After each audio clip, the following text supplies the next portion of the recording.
Այս ամեն ինչը ջերմուկում խոսել ենք։ Ջերմուկում խոսել պայմանավորվել ենք եւ իրականացնում ենք։ Հարցը դրվում է քվեարկության, ովքեր են դեմ որոշման ընդունմանը, դեմ չկա, որոշումն ընդունված է։ Քննարկում ենք հարց համար 20-ը, հարկային օրենսգրքում փոփոխություն կա ներկատարելու մասին օրենքը։ Զեկուցող ֆինանսների նախարար Վահե Հովհաննիսյան, համեցեք։ Շնորհակալություն մեծարգո վարչապետ, կառավարության հարգելի անդամներ։ Նախագծի նպատակը ոսկեգործության ոլորտի զարգացման համար նպաստավոր հարկային միջավայրի ձևավորումը։ Նախագծով նախատեսվում է վերանայել ոսկուց եւ թանկարժեք քարերից պատրաստված իրերի օտարման գործարքների ավելացած արժեքով հարկման կանոնները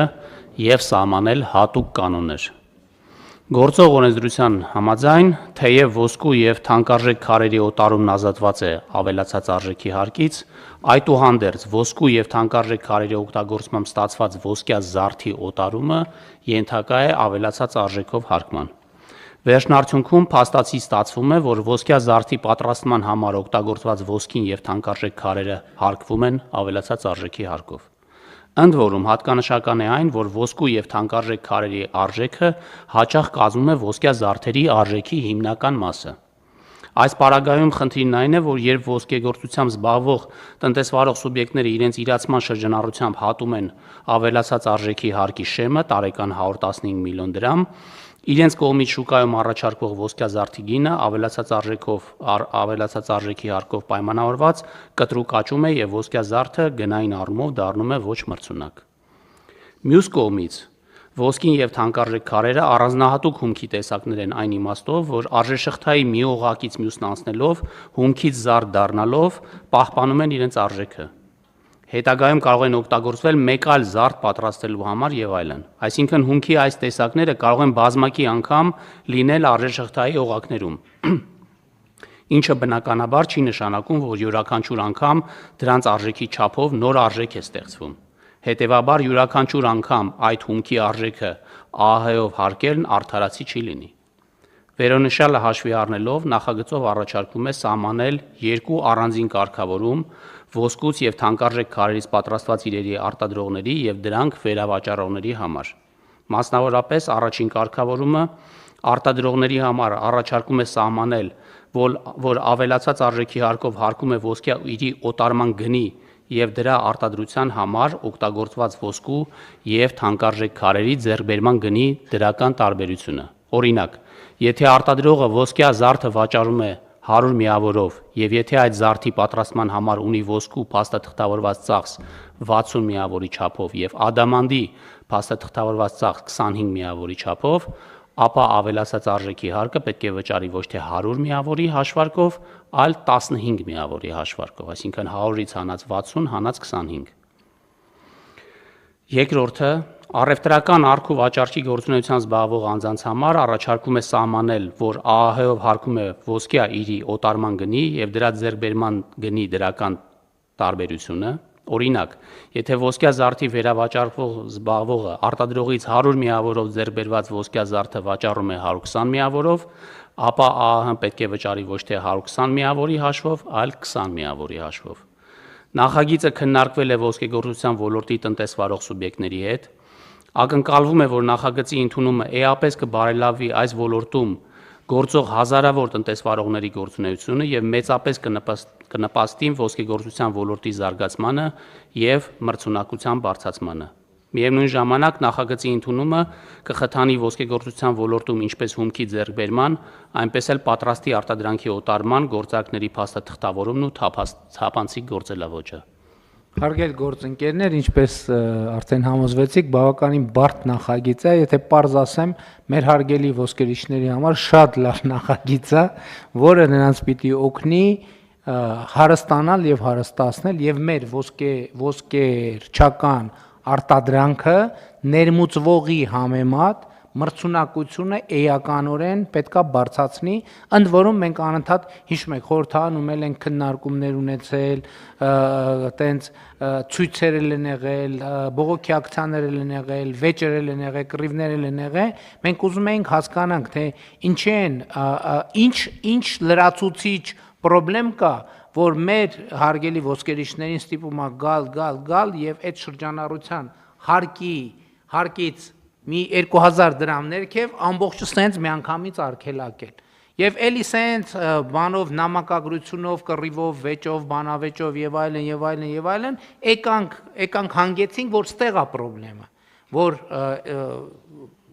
ինչպես պարոն Հովհաննիսյանը գեղեցիկ կերպով ձևակերպեց, բազմաթիվ խնդիրներ կան ավելացված արժեքի հարկի հաշվարկի հետ կապված եւ մենք հիմա այդ հարցը լուծում ենք։ Եվ ինչը այդ էլ պետք է արագ ընդունել, որ նաև տուրիստական սեզոնը հիմա ակտիվանում է, որ մեր ոսկերիչների վաճառքները էականորեն մեծանան եւ մենք համոզված ենք, որ այդ էֆեկտը անպայման լինելու է։ Հարցը դրվում է քվեարկության, ովքեր են դեմ որոշման ընդունմանը, դեմ չկա, որոշումն ընդունված է։ Հարգելի գործընկերներ, մենք չզեկուցվող հարցերի փաթեթում ընդունեցինք սահմանամերձ գյուղերի 16 միլիոն դրամով տնաշինության ծրագրի նոր քվոտայի վերաբերյալ որոշումը։ Մենք նախորդ օրը ուղիղ եթերում պարոն Թորոսյանի հետ շատ մանրամասն քննարկեցինք, այսօր ես ինչքան մտածեցի, ոնց որ թե լրացուցիչ ասելու բան, որ այն օրը չենք ասել, չկա։ Այս բանին արձանագրենք հետևյալը, որ հիմա այս որոշմամբ ծրագիրը դուրս է գալիս սահմանամերձ, զուտ սահմանամերձ գյուղերի տրամաբանության շրջանակներից եւ մտնում է դպրոցամերձ համայնքներ եւ նաեւ այս պահի դրությամբ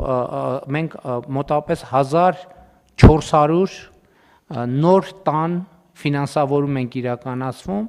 ընդհանուր առմամբ այս պահի դրությամբ 3700-ի կարգի տների քվոտա ենք մենք բացել, որոնց շինարարությունը տեղի ունեմ։ Ես ընդհանրապես հատկապես որ դա տեսանելի է, ճիշտ է, թվերը շատ հաճելի էր տեսնել, որ Արենիում էլ մեծ թիվ ունենք, Սոտքում էլ մեծ թիվ ունենք, Կողբում մեծ թիվ ունենք, բայց ճանապարհներից հատկապես ես քանի որ ամենաբանուկ ճանապարհներից է, ես խնդրում եմ հատկապես այն մարդկանց, ովքեր երթևեկում են դեպի Նոյեմբերյան եւ դեպի Բագրատաշեն եւ անցնում են Տավուշի մարզի Սարիգյուղի հատվածով եւ Կիրանցի հատվածով, որ աճ ու ձախ նայեն, կտեսնեն հիմնականում կանաչ տանիքներով տներ, որոնք փողոցի մայրուղու երկու կողմերում, այսինքն տներ չէ, արդեն թաղամասեր, որ մայրուղու երկու կողմերում սկսել են ավելի ու ավելի տեսանելի դառնալ, դրանք բոլորը 16 միլիոնի ծրագրով են։ Իհարկե այդտեղ կան տներ, ովքեր շահառուները ավելացրել են գումար 5 միլիոն, 10 միլիոն բայց ընդհանուր առմամբ արդեն այս ծրագիրը տեսանելի է դառնում հանրապետությունում։ Ես ճիշտն ասած ուրիշ տեղեր տենց կոմպակտ տեսանելի չեմ տեսել, բայց նաև հաճելի է արձանագրել, եւ մենք ունենք նաև пассив գյուղեր, եւ մենք հիմա пассив գյուղերը լրացուցիչ խթանելու пассив համայնքներ ունենք, լրացուցիչ խթանելու միջոցներ ենք ձեռնարկում։ Պարոն Թորոսյան, ունեք ինչ-որ բան ավելացնելու։ Ընդհանուր ասացիք, պարոն վարչապետ։ Շատ լավ։ Եվ նաև չզեկուցվող հարցերի փաթեթով մենք ընդունել ենք սուբվենցիոն ծրագրեր ֆինանսավորելու մասին որոշում եւ ես ուզում եմ հրապարակել, թե ինչ ենք ֆինանսավորել այդ որոշմամբ։ Ուրեմն Արագածոտնի մարզի Ապարան համայնքի Ապարան բնակավայրի ներհամայնքային ճանապարհների ասֆալտապատում 2.3 կիլոմետր երկարությամբ, որից այս պահին իրականացված է 30%-ը, Արարատի մարզի Արարատ համայնքի Արմաշ երասխ բնակավայրերի գազաֆիկացում ավարտված են աշխատանքները, կառուցվել է 3.4 կիլոմետր երկարությամբ գազատար 768 տնային տնտեսությունների համար, Արարատ համայնքի Արարատ բնակավայրի մշակույթի տան հարակից այգու բարեկարգում կատարվել է աշխատանքների 60%-ը, Արարատ համայնքի Քաղաք Արտաշատ, Ավշար, Նոյակերտ, Արարատ, Արմաշ, Պարուսևարկ, Ուրցալանջ եւ Զանգակատուն բնակավայրերի Ներողություն, քաղաք Արարատ, Ավշար, Նոյակերտ, Արարատ, Արմաշ, Պարուսևակ, Ուրցալան, Զանգակատուն բնակավայրերի փողոցային լուսավորության համակարգի կառուցում եւ վերակառուցում LED լուսատուներով, երկրորդ փուլ կատարված է աշխատանքների 70%-ը ներողություն, Պարուսևակ գյուղում էլ է երևում տեսանելի եւ 16 միլիոնի ծրագիրը եւ արդեն դպրոցն էլ այդ ամեն ինչի կրթահամալիրն էլ է երևում, առաջիկայում գնալու ենք բացենք, շատ լավ, բանից մայրուղուց շատ սիրուն տեսք ունի դպրոցը, հույս ունեմ, որ ներսից էլ է նույնքան սիրուն։ Արմավիրի մարզի Վաղարշապատ համայնքի Էջմիածին բնակավայրի Մանուկյան առաջին թաղամասի 3 փողոցների հիմնանորոգում, Տերյան, Խորենացի փողոցների եւ Չարենց թաղամասի բազմաբնակարան բնակելի շենքերի բակերի եւ բակային ճանապարհների հիմնանորոգում 65 կիլոմետր երկարությամբ, որոնք ավարտվել են, Լոռու մարզում Ալավերդի համայնքի 15 բնակավայրերի փողոցային լուսավորության համակարգի կառուցում եւ գոյություն ունեցող լուսատուների արդիականացում կատարված է աշխատանքների 95%-ը, խոսքը 20 կիլոմետր երկարությամբ լուսավորության ցանցի մասին է, 711 հատ հենասուն եւ 946 լուսատու, Սպիտակ համայնքի մեծ Պառնի բնակավայրի մշակույթի տան արտաքին հարդարման աշխատանքներ, կատարված է աշխատանքների 95%-ը, Տաշիր համայնքի 24 բնակավայրների կարիքների համար տեխնիկայի ձեռքբերում ավարտված են, կատարված է ծրագիրը, տեխնիկաներն են էքսկավատոր, ամբարձիչ, աղբատար, ջրցան մեքենաներ,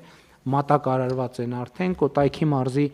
Ակունգ համայնքի Ակունգ բնակավայրի կոյուղու ցանկի կառուցում ավարտված են աշխատանքները, խոսքը այս դեպքում 1 կիլոմետր երկարությամբ կոյուղու ցանցի մասին է, շահառուները 50 տնային տնտեսություն։ Այս մենք չենք արձանագրում, բայց Հայաստանում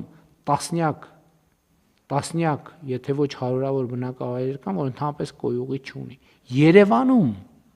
Երևանում թաղամասեր կան, հարգելի գործընկերներ, որ կոյուղի չունեն։ Այո, Երևանի կենտրոնում թաղամասեր կան, որ կոյուղի չունեն։ Մենք, այսինքն, տենց բաներ մտներով չի էլ անցել ժամանակին, բայց փաստը մնում է փաստ։ Կոտայքի մարզի Աբովյան համայնքի Պտղնի բնակավայրի գազաֆիկացման աշխատանքներ ավարտված են 400 մետր երկարությամբ գազատար 60 տնային տնտեսությունների համար։ Շիրակի մարզի Գյումրի համայնքի աղբահանության ծառայությունների մատուցման համար տեխնիկայի ձեռքբերում։ Մատակարարված է տեխնիկան 1 աղբատար, 3 ինքնաթափ մեքենաներ։ Գյումրի համայնքի երկրորդային 20 փողոցների հիմնանորոգում։ Կատարված է աշխատանքների 80%-ը, ասֆալտապատվել է 3.4 կիլոմետր երկարությամբ ճանապարհ։ Սյունիքի մարզի Գորիս համայնքի Գորիս բնակավայրի Նժդեհ փողոցի հիմնանորոգում ավարտված է 1 կիլոմետր երկարությամբ ճանապարհի հիմնանորոգում։ Վայոց ձորի մարզի Արենի համայնքի Ելփին բնակավայրում մանկապարտեզի շենքի կառուցում, որը ավարտված է 60 սանի համար։ Տավուշի մարզում Իջևան համայնքի Իջևան բնակավայրի քաղաքային զբոսայգում գտնվող քայլուղիների սալապատում կատարված է աշխատանքների 70%-ը, նախորդ վերջերս մենք եղանք եւ տեղում տեսանք։ Իջևան համայնքի Իջևան բնակավայրի Բլբուլյան 86, 103, 105 շենքերի բակերի